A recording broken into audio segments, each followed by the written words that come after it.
चंद्रयान-3 चांद पर उतरा। चंद्रयान-3 का प्रज्ञान रोवर विक्रम लैंडर ने भेजी पहली तस्वीर।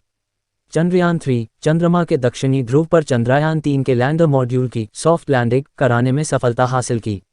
विक्रम के सफलतापूर्वक लैंडिंग के बाद अब इसका रोवर प्रज्ञान भी मॉड्यूल से निकलकर चांद पर उतर आया है।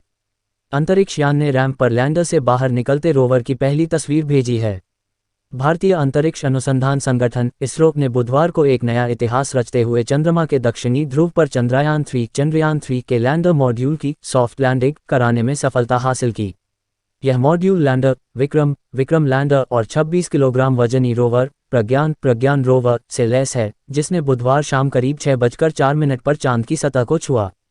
विक्रम के सफलतापूर्वक लैंडिंग के बाद अब इसका रोवर प्रज्ञान भी मॉड्यूल से निकलकर चांद पर उतर आया है। अंतरिक्ष यान ने रैंप पर लैंडर से बाहर निकलते रोवर की पहली तस्वीर भेजी है। चंद्रयान-3 ने चांद के दक्षिणी ध्रुव पर सफल लैंडिंग कर इतिहास रच दिया है। ऐसे में लैंडर विक्रम ने चांद पर पहुंचते ही अपना काम शुरू कर दिया है। विक्रम ने लैंड होते वक्त की तस्वीरें भेजी हैं। बता दें कि लैंडर और MOXISTRAC बेंगलुरु के बीच संचार लिंक स्थापित कर लिया गया है। ये तस्वीरें लैंडर हॉरिजॉन्टल वेलोसिटी कैमरे से ली गई हैं। इसके अलावा लैंडिंग इमेजर कैमरे द्वारा ली गई फोटो भी सामने आ गई है। इसमें चंद्रयान-3 की लैंडिंग साइट का एक हिस्सा दिखाया गया है। वहीं लैंडर की चांद पर उतरने के बाद उसके साथ की परछाई भी दिखाई दे रही है। चंद्रयान-3 ने चंद्रमा की सतह पर समतल क्षेत्र चुना है। चांद पर सॉफ्ट लैंडिंग करने वाला दुनिया का चौथा देश अब भारत बन चुका है। चंद्रयान का लैंडर चंद्रमा के साउथ पोल पर सफलतापूर्वक लैंड हो गया है। वहीं चंद्रयान की सफल लैंडिंग के बाद इसरो ने ट्वीट किया है। इसरो की ओर से ट्वीट किया गया, भारत, मैं अपनी डेस्टिनेशन पर पहुंच गया हूं और आप भी। चंद्रयान-3 मून पर सफलतापूर्वक सॉफ्ट लैंड हो गया है। बधाई इंडिया। चंद्रयान-3 की चंद्रमा पर सफल लैंडिंग के बाद लैंडर विक्रम और रोवर प्रज्ञान अपने काम पर लग गए हैं। इसरो ने ट्वीट कर बताया कि ने अपने चंद्रमा लैंडर के साथ एक कम्युनिकेशन लिंक स्थापित कर लिया है। विक्रम लैंडर चंद्रमा के दक्षिणी ध्रुव पर सफलतापूर्वक उतर चुका है। इसरो ने गुरुवार को सुबह ट्वीट कर बताया कि चंद्रयान-3 का रोवर लैंडर से बाहर आ गया है। भारत की चांद पर चहलकदमी शुरू हो चुकी है। चंद्रमा पर रोवर की खोज कैसे बदलेगी भविष्य? चांद पर चंद्रयान-3 की खोज भविष्य की तस्वीर बदल देगी। चंद्रमा पर बर्फ के रूप में जल की खोज भविष्य और उसके आगे के लिए भी अहम संसाधन है।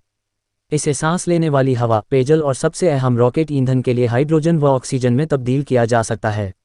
इससे अंतरिक्ष यात्रा में क्रांति आ सकती है, क्योंकि इन संसाधनों को पृथ्वी से ले जाने की जरूरत नहीं होगी और लंबी अवधि के मिशन संभव हो सकेंगे। चंद्रयान-1 ने दिखाया था रास्ता। चंद्रमा के दक्षिणी ध्रुव इलाके में बर्फ के रूप में पानी की मौजूदगी की पुष्टि हो चुकी है।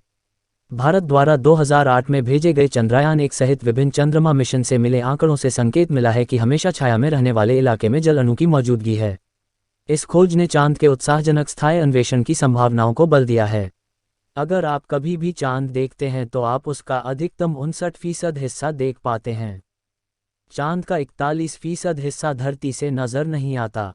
अगर आप अंतरिक्ष में जाएं और 41% क्षेत्र में खड़े हो जाएं तो आपको धरती दिखाई नहीं देगी।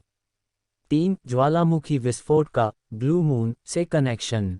माना जाता है कि चंद्रमा से जुड़ा ब्लू मून शब्द साल 1883 में इंडोनेशियाई द्वीप क्राकातोआ में हुए ज्वालामुखी विस्फोट की वजह से इस्तेमाल में आया।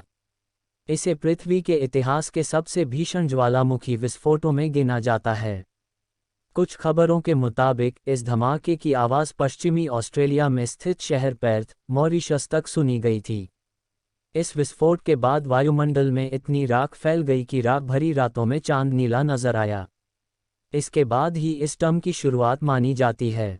4. चांद पर सीक्रेट प्रोजेक्ट। एक दौर ऐसा था जब अमेरिका चांद पर परमाणु हथियारों के इस्तेमाल पर गंभीरता से विचार कर रहा था। इसका मकसद सोवियत संघ को अमेरिकी सैन्य शक्ति से अवगत कराना था ताकि उसे दबाव में लाया जा सके। इस गुप्त परियोजना का नाम a study of lunar research flights और प्रोजेक्ट A119 था। 5. चांद पर कैसे बने गहरे गड्ढे। चीन में एक प्राचीन धारणा है कि ड्रैगन के सूर्य को निगलने की वजह से सूर्य ग्रहण होता है। इसकी प्रतिक्रिया में चीनी लोग जितना संभव हो उतना शोर मचाते थे। उनका ये भी मानना था कि चांद पर एक मेढक रहता है जो चांद के गड्ढों में बैठता है। लेकिन चांद पर मौजूद इम्पैक्ट क्रेटर यानी गहरे गड्ढे अब से 4 अरब साल पहले आकाश